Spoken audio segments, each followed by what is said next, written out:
राजधानी रांची के निजी होटल के सभागार में राज्य स्तरीय बैंकर्स समिति की 89वीं त्रैमासिक बैठक आयोजित की गई। इस बैठक में राज्य के वित्त मंत्री राधा कृष्ण किशोर, बैंक ऑफ इंडिया के कार्यपालक निदेशक एम कार्तिकेयन, मंत्री शिल्पी नेहा तिर्की, आरबीआई की रीजनल डायरेक्टर प्रेम रंजन प्रसाद सहित कई गणमान्य लोग उपस्थित थे। बैठक में त्रैमासिक पुस्तिका का भी विमोचन किया गया।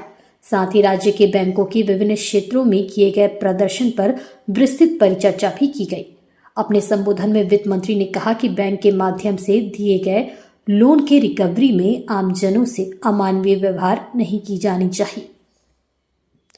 वहीं बैठक के उपरांत कृषि मंत्री ने कहा कि कुछ ऐसे लोग भी हैं जो बैंकिंग के नाम पर वसूली पर उतर आए हैं। काम के बदले कुछ लोग पैसे की डिमांड करते हैं। उनके द्वारा इन सभी चीजों की वजह से बैंक का रेपुटेशन भी खराब हो रहा है। लोन रिकवरी के कई ऐसे मामले सामने आए हैं जिसकी वजह से लोगों ने अपने गांव तक को छोड़ दिया है। बैठक में परेशानियों को रखने के साथ साथ उसे कैसे दूर किया जाए इस पर भी बात होनी चाहिए।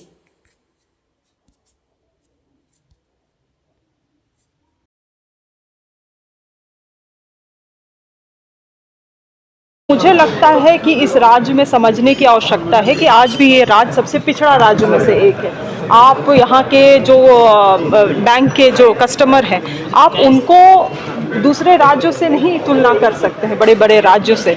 मगर चुनौती की बात यह है कि आज भी जब बैंकर्स नीतियाँ बनाते हैं या उनमें अपना प्रोग्राम्स बनाते हैं, तो अपने प्लानिंग बनाते हैं, तो वो 30% आबादी को ही ज़्यादा संज्ञान में लेके चलते हैं। 70% आबादी जो गांव में रहती है उनके बारे में कोई नहीं सोचता।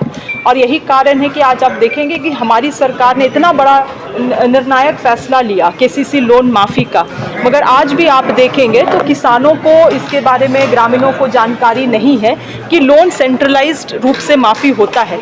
ब्रांच में जाने का भी आवश्यकता नहीं है, मगर तब भी ग्रामीण बैंक खटखटाते हैं, वहाँ जाके मैनेजर को बोलते हैं कि मेरा लोन माफ़ी कर दो। उनको ऐसा लगता है कि शायद बैंक का मैनेजर कोई बटन दबाएगा और उसका लोन माफ़ी हो जाएगा। और इस चीज़ों का हम कुछ ऐसे बैंकर्स भी हैं जो फ़ायदा उठाते हैं, उनको डांट डपट के भगा देते हैं। तो बहुत इस तरह का शोषण जो है, क्योंकि हम लोग ज़मीन स्तर से जुड़े हुए लोग हैं, तो लगातार इसको हम लोग देखते हैं, अनुभव करते हैं। और जो बीसीज भी हैं, बैंक आज के दिन में ग्रामीण स्तर पे अपने बीसीज अपॉइंट किए हुए हैं, जिनका काम ही है कि वो ग्रामीण क्षेत्रों में जाके जो भी बैंक का खाता खुलवाना है, पैसा निकासी का काम है, छोटे छोटे चीज़ों से ग्रामीणों को मदद करें। मगर आज वैसे लोग भी, मैं सबके बारे में नहीं कहती हूँ, मगर कुछ लोग ऐसे हैं कि जो वसूली में निकल आए हैं। अगर उनको अपना पैसा निकालना है तो 1000 रुपया दो। अगर तुमको पेंशन का लोन फ्रीज हो गया है, आपका अकाउंट केवाईसी नहीं होने के कारण, तो उसको खुलवाने के लिए आप 2000 रुपया दो। और इन सभी चीज़ों के कारण क्या होता है कि ग्रामीणों को भरोसा भी उठ जाता है। मैं आपको बताना चाहूँगी, कुछ ऐसे भी गांव हैं जहां से लोन रिकवरी के मामले में डर के लोग पलायन कर गए, लोग ने गांव छोड़ दिया। तो आज ये सब जब आरबीआई ने जब रूल्स बनाया है, रिकवरी का पूरा तौर तरीका डिफाइन किया गया है, तब भी ऐसी कहानियाँ क्यों निकल के आती हैं। मेरा साफ निर्देश बैंकर्स को रहा है और इस एसएलबीसी में बैठक में रहा है कि बहुत सारे बड़े बड़े चीज़ों तो हम लोग यहाँ चर्चा करते हैं, मगर अमल करने के लिए हमें समझने की आवश्यकता है कि कैसे समुदाय के साथ हम काम कर रहे हैं, कैसे जनसंख्या के साथ हम काम कर रहे हैं।